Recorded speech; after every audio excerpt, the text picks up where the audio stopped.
नामस्मरण करणार, केलं पाहिजे, माझ्याकडून झालं पाहिजे, म्हणून भगवंताने माझी पत्नी ऐन तारुण्यात नेली.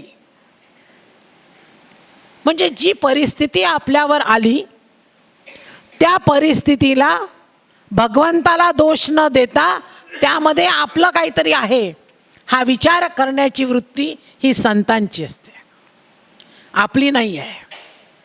आपण काय संकट आले की देवाला दोष देतो,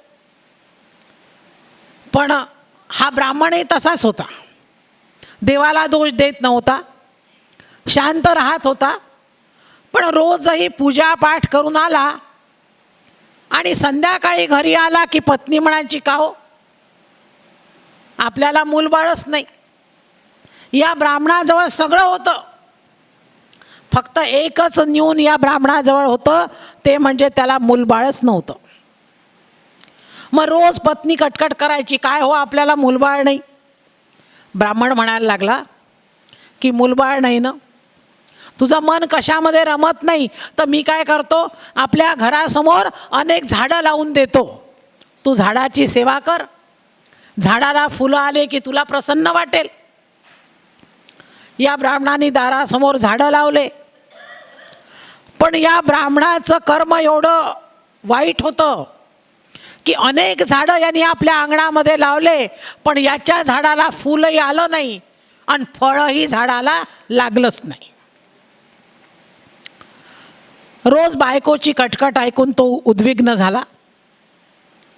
त्याने विचार केला की गायीची सेवा केली म्हणजे तरी चांगलं होईल, म्हणून तो बाजारात गेला आणि गाय घेऊन आला आणि पत्नीला म्हणतो, अगं या गायीची सेवा कर, या गाईला लेकरू होईल, वासरू होईल, आणि या गाईला वासरू झालं तर आपण त्याचा चांगला प्रतिपाळ करू.